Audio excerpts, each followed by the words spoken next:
pagi anak-anak Ibu kelas 7 semua.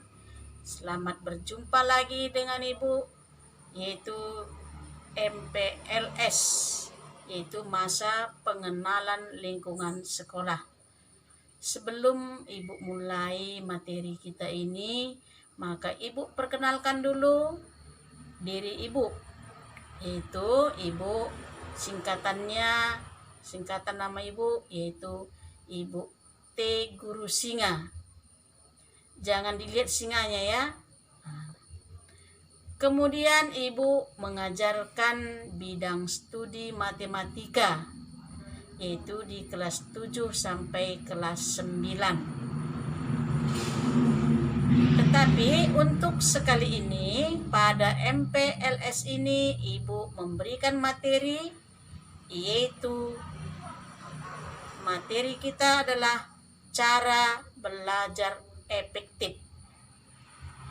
Walaupun kita tidak bisa secara tatap muka karena situasi sekarang, tetapi Ibu percaya bahwa kamu juga belajar di rumah. Maka untuk itu anak-anak Ibu sekalian, coba dengarkan penjelasan dari Ibu ya. Nanti di akhir nanti ada pertanyaannya. Kalau tidak kamu perhatikan, tidak kamu dengarkan, maka kamu nanti tidak bisa menjawab pertanyaan yang Ibu berikan. Baiklah anak-anak Ibu sekalian, materi kita seperti yang sudah Ibu bilang tadi, yaitu cara belajar efektif. Kalau belajar itu sudah kamu lakukan, yaitu mulai dari sejak kamu lahir sampai sekarang ini, yaitu mulai dari kamu lahir udah mulai belajar menangis. Nah, sampai sekarang juga kamu tetap belajar, tetapi ada perbedaannya. Sekarang kita belajar yaitu belajar efektif, yang artinya itu adalah proses belajar mengajar yang berhasil guna, dan proses pembelajaran itu mampu memberikan pemahaman, kecerdasan, ketekunan, kesempatan dalam mutu kualitas yang lebih baik, serta dapat memberikan perubahan perilaku kamu. Kalau biasanya kamu malas belajar, sesudah SMP, deli murni deli tua ini, haruslah kamu belajar. Maka di sini anak-anak Ibu semua, bahwa ada tips-tips belajar atau cara-cara belajar yang efektif, yaitu yang pertama, belajar berkelompok. Belajar kelompok dapat menjadi kegiatan belajar yang sangat menyenangkan. Mengapa Ibu bilang menyenangkan? Karena kalau belajar berkelompok itu biasa itu ditemani oleh teman yang berada dari lingkungan kita lah, dari tetangga kita lah, dan belajar itu seperti yang kamu lakukan sekarang, belajar di rumah sendiri. Maka kalau kita belajar berkelompok itu, baiknya mengajak teman yang lebih pintar dari kita, biar bisa kita diajarinya. Tapi bagi kamu juga anak-anak Ibu yang pintar, jangan pula sombong. Karena kalau kita belajar itu, kalau kita berikan ilmu kita kepada orang lain, maka ilmu kita itu pun bertambah, bukan dia berkurang. Maka kalau misalnya kamu nanti belajar berkelompok, janganlah dibeda-bedakan. Aku sama yang sana tidak, bodoh kali. Jangan seperti itu. Itu tidak boleh, karena kita belajar itu adalah saling membagi. Kemudian yang kedua, yaitu disiplin dalam belajar. Artinya, disiplin dalam belajar apabila kita sudah membuat jadwal belajar. Misalnya, sekarang pelajaran matematika. Haruslah kita jalankan dengan tepat waktu. Jangan ditunggu-tunggu. Nantilah itu. Besoklah. 3 hari laginya baru matematika. Situ nanti ku kerjakan. Jangan seperti itu. Kalau memang sudah kamu jadwalkan hari ini belajar matematika, belajar matematika. Setelah itu nanti jadwalkan lagi. Belajar IPS, belajarlah IPS. Itu artinya disiplin dalam belajar. Kemudian yang berikutnya, belajar dengan serius dan tekun.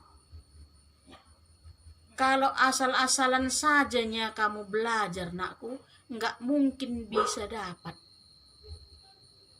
Karena dengan serius pun kita belum tentu bisa kita dapatkan, apalagi dengan main-main.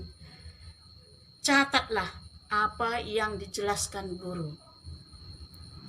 Kemudian ulangi lagi. Jangan nanti setelah nanti mau ulangan, situ baru kamu belajar. Kemudian berikutnya lagi adalah hindari belajar berlebihan. Bukan gak bisa belajar, tapi jangan berlebihan. Artinya, misalnya, udah kita besok kata guru kita ujian. Ya besok ujian, malam ini kamu belajar sampai tengah malam. Sampai jam 2 malam. Besok belajar dibilang udah ngantuk. Untuk apa kamu pelajari yang tadi malam?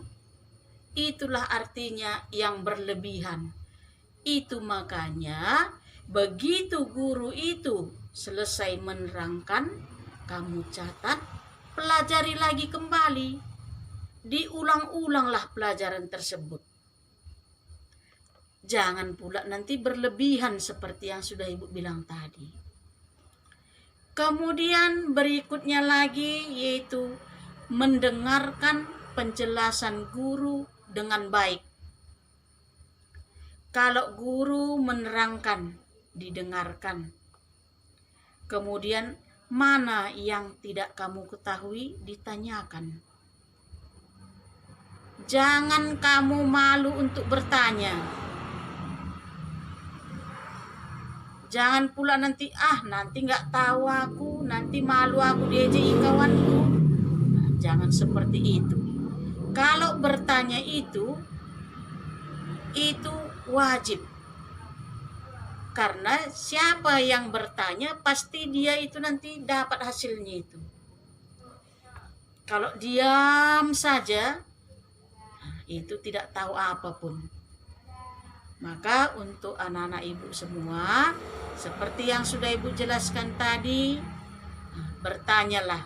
Tetapi yang kamu tanyakan itu yang sewajarnya lah, bidang studi apa yang ditanya, yang dipelajari itulah yang ditanyakan. Kemudian yang berikutnya, kerjakan PR. Setiap hari, setiap guru masuk pasti diberi PR. Jangan nanti kamu bilang, lalap PR. Kapannya ku kerjakan ini? Ada waktu-waktunya, nak. Kalau ada PR, misalnya hari ini belajar matematika, ada PR, sampai di rumah kerjakan.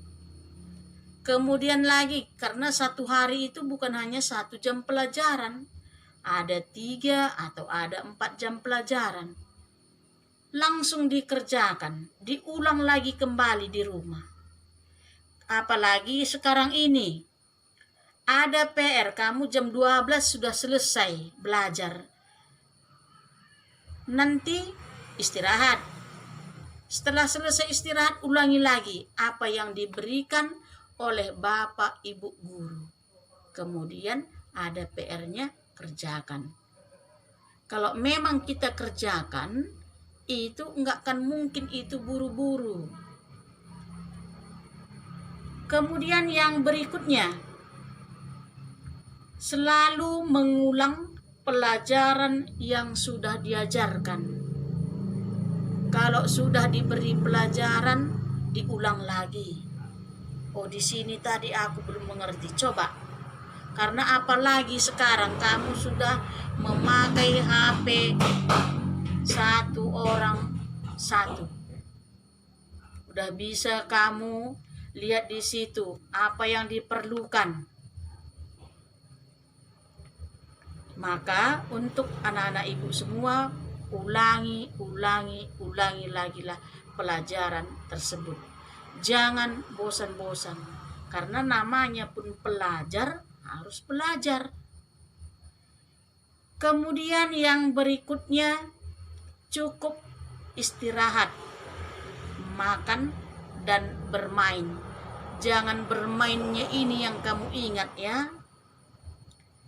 Cukup istirahat artinya kalau sudah kamu mulai dari 7.30 sampai jam 12 siang, itu adalah belajar, yaitu dengan menggunakan aplikasi Google Classroom.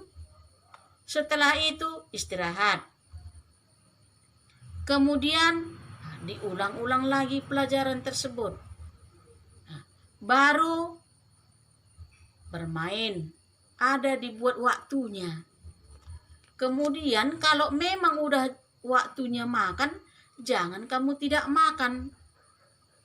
Jangan nanti kumat asam lambung. Jangan malas makan. Kalau malasnya kamu makan, belajar pun itu tak akan mungkin bisa otak itu menangkap. Maka kalau memang kamu waktunya makan, makan. Waktunya bermain, bermain. Waktunya istirahat, istirahat. Buat jadwal tersendiri. Buat di rumah jam 7.30 sampai jam 12 belajar menggunakan aplikasi Google Classroom. Istirahat, makan siang, mengulang pelajaran, bermain, mengerjakan PR. Ingat juga mandi, jangan nanti bau.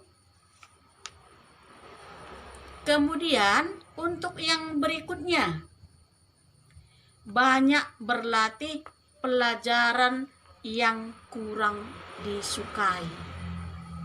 Anak-anak ibu semua, biasanya kalau yang nggak kita sukai itu, malasnya kita mempelajarinya. Contohnya, ini pada umumnya ya, kalau matematika, malas sekalinya kamu mempelajarinya itu.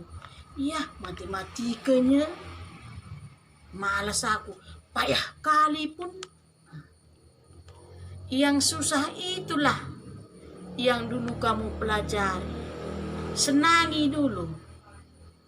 Kalau tidak kita senangi pelajaran itu memang malas kita mempelajarinya. Maka terlebih dahulu kita senangi. Diulang kembali. Akhirnya pasti dapat. Tapi kalau tidak kita ulang-ulang, hanya mendengarkan apa yang dibilang guru, itu memang hanya sedikit yang kamu dapatkan. Karena sekarang banyak itu ilmu yang bisa kamu peroleh. dari misalnya dari internet lah, dari kakak atau abang kamu lah, dari orang tua kamu, bisa kamu dapatkan.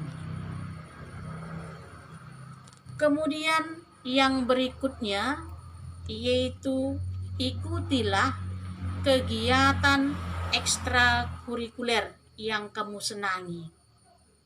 Nah, ini bisalah ibaratnya tadi yang cocok kamu rasa untuk dirimu. Misalnya, aku kalau ekstrakurikulerku nanti gitar, ya nyanyi-nyanyi aku ini, enak kali lah ini. Kalau ekstrakurikulerku nanti misalnya bola voli, enak ini, bisa nanti sama kawanku bermain. Itu pilih yang kamu sukai, tapi yang kamu sukailah, yang tidak ya janganlah dipilih, sia-sianya nanti. Apalagi di sekolah kita banyak sekali ekstrakurikuler, setiap hari itu ada, dan itu juga gratis, tidak bayar nakku. Tinggal kemauan kita yang mana kita sukai. Kalau sudah nanti kita tatap muka, itu nanti kamu setiap hari kalau memang mau kamu ada ekstrakurikuler kita. Semuanya itu gratis. Hanya tinggal kamu bawa bontot, pulang sekolah langsung. Maka pilih nanti yang mana kamu sukai. Kalau memang suka kamu semua, satu minggu itu ada 6 hari kita sekolah, semuanya bisa kamu. Kemudian yang berikutnya yaitu sering-seringlah berlatih. Seperti tadi yang sudah Ibu bilang, sering mengulang-ulang pelajaran yang sudah kamu pelajari. Berlatih terus, berlatih. Nah, misalnya seperti matematika, sudah kita dapat satu, buat soal yang lain. Berlatih terus, biar kita paham. Ujian pun nanti kita dapat menyelesaikannya dengan baik.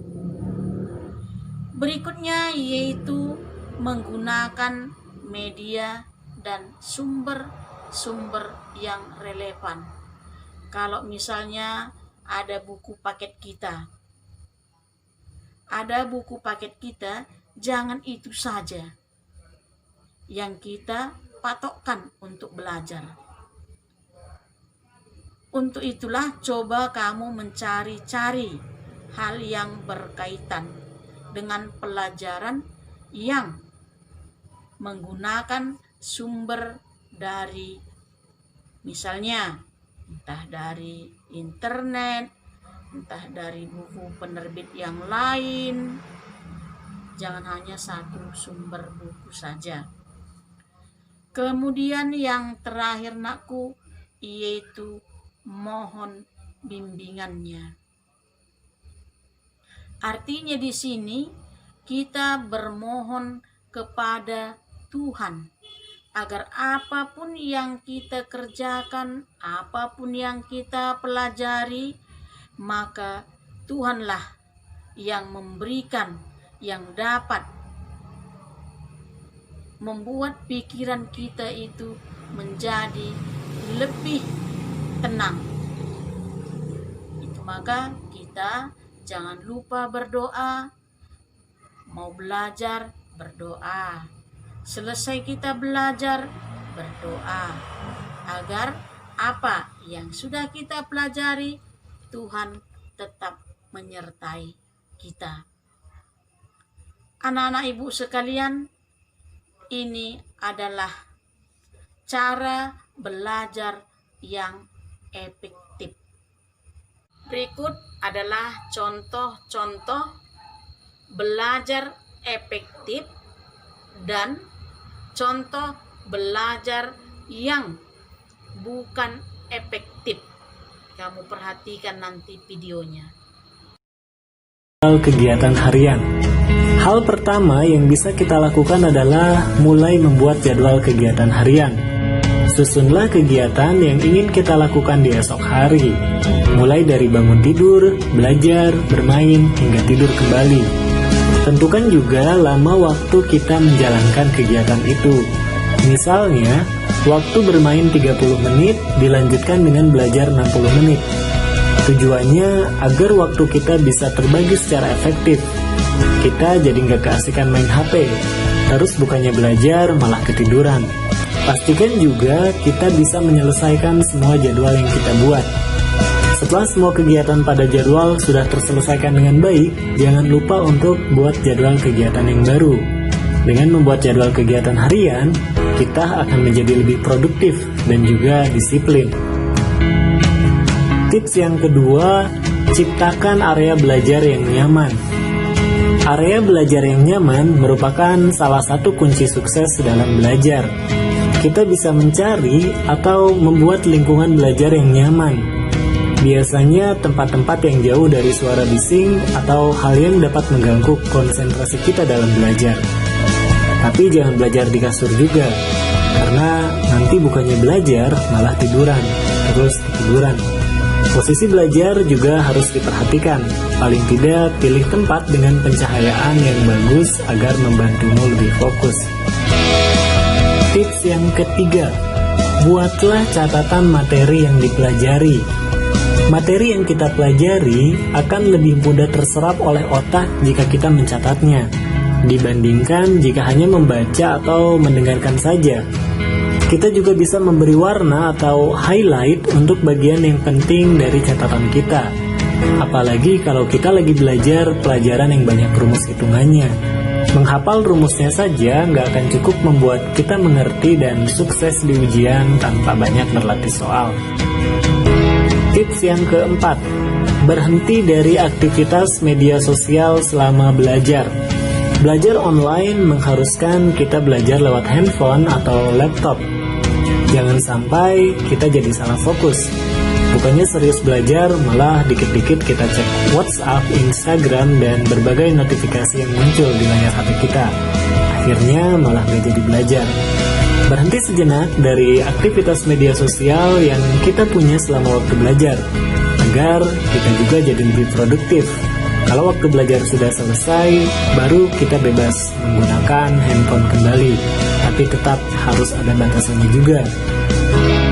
Tips yang kelima, istirahat sejenak. Poin yang terakhir ini penting untuk meningkatkan produktivitas dalam belajar.